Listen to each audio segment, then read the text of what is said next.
So when is it appropriate to read a speech?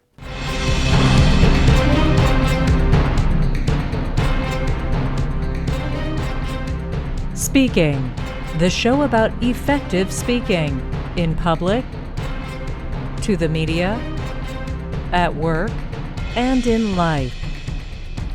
Speaking with TJ Walker. Question of the day comes from Brother Ted, one of our YouTube viewers and listeners. He says, TJ, when is it appropriate to read a speech? Presidents do it. People giving testimony before Congress do it. And yet, Ted has probably heard me tell people, don't read a speech, don't read a speech. Let me answer the question directly. It's appropriate, I believe, to read a speech when your speech is going to get so much scrutiny and be picked apart by so many people, by the media, often translated into other languages, that the impact you have from the speech can often be more of what the actual words were than how you said it and the impressions people in that audience gathered from you that day when you gave it.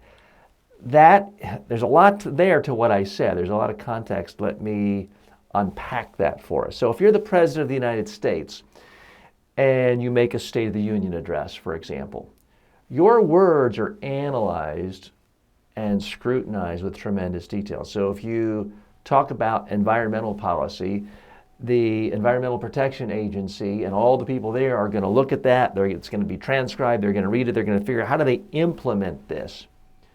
One wrong comma could change economic policy or how the IRS collects taxes, for example, if a president emphasizes something in the wrong way. So there is tremendous scrutiny to the words of certain people in certain positions. Presidents of countries, prime ministers, the head of state. If you are the head of the Federal Reserve or the head of the monetary system of your country, if you say one thing wrong, you can often spook the markets, the stock markets, and create economic collapse. So that's why heads of Federal Reserves and heads of the Bank of England and other similar situations around the world typically read their speech, because if there's even one wrong word that could be interpreted the wrong way, really bad things can happen. If you're Secretary of State, that's another example. People are so tense about things. If you get something wrong, you could start a war. That's why, interesting to people, if you've ever seen Colin Powell give a keynote speech at a success rally or a positive speaking rally, he's dynamic and interesting, engaging, and telling stories and moving around, and is just the most compelling motivational speaker you've ever seen. Whereas when he was Secretary of State, you would see him reading in a calm, straightforward, rational, logical, linear way that was kind of boring. The stakes were different. And if you're giving a motivational speech, if you just make people feel good and they remember a few ideas, you're wildly successful. If you're Secretary of State, you have a much higher standard. You cannot create more tensions. You don't want to create an international scandal. You certainly don't want to escalate things into a war. So all of those are reasons for reading a speech. If you're doing something where you know it's going to be translated into history books and studied for years. Some of my clients have given a speech a Nobel Peace Prize acceptance award. And they did have their eyes up a lot of the time, but it still was following a written speech. But folks, those are rare exceptions. That is so less than 0.1% of speeches given in a year, and it's not funny. Let's talk real world. Most of us are not presidents of countries. Most of us are not heads of state and heads of Federal Reserves. So when most of us give speeches, we have to look at the relative risk of what happens if things don't go right.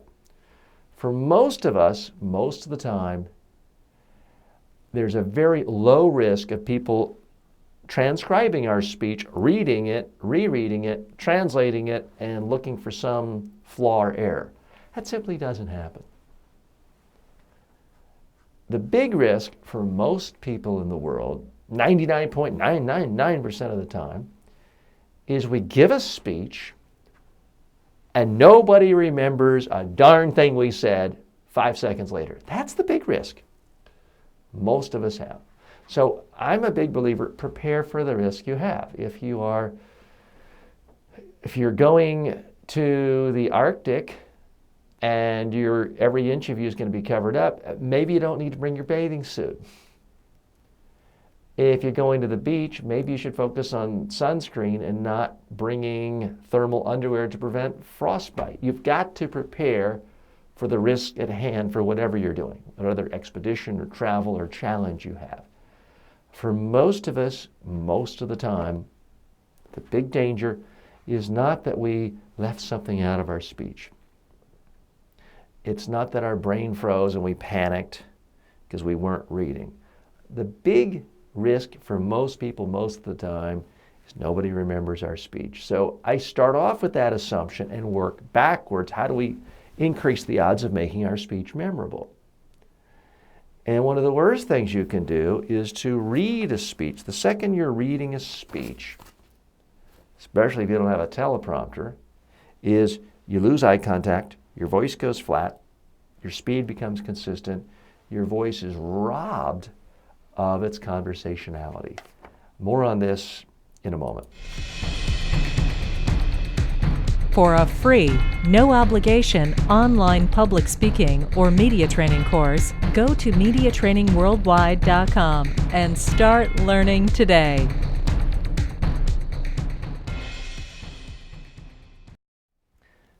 And folks, I have seen people read a speech and it was pretty good.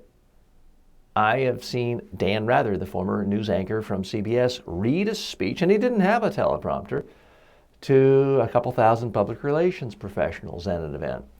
But guess what? Dan Rather was used to reading scripts because he'd read them for hours a day for 40 years.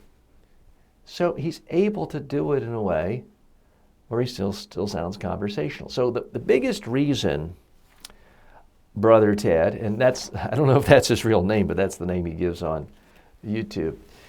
The main reason I ask people not to read is for most people, most of the time, unless they are professional news anchors and do this 3 hours a day for a living, it's just really hard to do. It's so much harder to read a speech than it is to simply speak to people in a conversational way and occasionally glance down at notes. That's what I'm doing. I have notes here. Now, I think I'm a pretty good reader, but I guarantee you, if I transcribed everything I've said in the first 7 minutes of this show and went back and read it, even if I rehearsed it, it just wouldn't sound as conversational. Wouldn't sound as intimate. Wouldn't sound as real. Because even though I have a lot of experience, I'm not a news anchor reading a script for 3 hours a day. So it's hard to do. People call Ronald Reagan the great communicator. Well, he had been using teleprompters for years and years and years and years, making commercials and doing the intros to TV shows. So that's why he was able to do it. But he still practiced. He still rehearsed. So, brother, that's my biggest problem with reading a speech, is just for most people, it instantly reduces their skill level. If they were up here at a 9 on a 1 to 10 scale speaking, if they're reading it, it's down to a 4. You basically lose 5 points on a 1 to 10 scale if you're going from just speaking and speaking from an outline to reading. Because it flattens your voice, flattens your tone, makes the volume consistent, the speed consistent, and the pauses consistent. Now, it is possible to read a speech and not do those things. It generally takes more time to practice if you're reading a speech, not less time. In my experience, people who want to read a speech often are the people who are the least likely to be willing to practice again and again and again to get that comfort level with the speech and the text so that they sound comfortable. So that's just reality. I deal with reality when it comes to speaking, because people ask me this all the time, or they'll start a training session with me where they're reading a speech. Now, I'm very good at convincing people not to read a speech. Here's all I have to do. They say they want to read a speech. I say, fine. No argument for me. I put the video camera on them. They read their speech. They watch it. I record it. They watch it. I ask them, what do they think? And they say, my God, TJ, I'm incredibly boring. What did you think? And I say, I think you're right. We take their written speech, we tear it up, we ball it up, we throw it in the trash can, we get a clean sheet of paper, and we start with a simple outline. Now, again, I wouldn't do this if you're the President of the United States and you're giving a State of the Union address or your inaugural address and it's going to be studied by historians for centuries. That's different. But for the rest of us, in the real world, our workaday presentations, our speeches, our PowerPoints, our quarterly reports to the board, don't read, because put it this way, it's such an advanced thing. It's like someone coming to me saying, well, TJ, I'm thinking, I've always been interested in finance, stocks. I think I'm going to start my own mutual fund. Well, anyone who's in the mutual fund business, as a lot of my clients are, heard that. And they heard a 22-year-old say, I think I want to get in the stock business, so I want to start a mutual fund, would laugh. They would just think that's the craziest thing in the world, because it's massively complex. The regulatory hurdles you have to get over, the millions of dollars of fees, legal fees and structures, and all the boxes you have to check. Not to mention the fact that who's going to give you their money to invest if you're 23 years old for a mutual fund. They would say, okay, you want to learn about finance, that's fine. Why don't you start by investing, $200 in an index fund? Or start by following some stocks, or start by being an intern at a stock brokerage company. There are a lot of ways of starting, but starting in the finance business by opening your own mutual fund is just too ambitious, and it's basically guaranteeing that you're going to fail. That's how I feel about people who try to read a speech, because I want to get it just right. I want to minimize error. That's the rationale for reading a speech. I don't want to leave anything out. Well, if there's something that's really important to you that you want to make sure gets in the speech and you talk about it, write it on a piece of paper. Write it in big, bold letters. Summarize it in 3 words or so. And now you won't forget, because it's there on a sheet of paper. If you need more than a single sheet of paper and you're writing in large font, what that really means is you haven't done your job yet. You haven't put things in priority and figured out what's most important. And that's the other big problem with people who want to read their speeches. Again, there are exceptions. A State of the Union address can be long and people like it. And you have to cover the entire country. But for most of us in business, other government situations, public affairs, we should focus on just a handful of ideas. Therefore, your outline should easily fit on a single sheet of paper. Make the font large, and then you can, as I'm doing right now, occasionally glance down. But most of the time, you're just talking in a conversational tone of voice to your audience.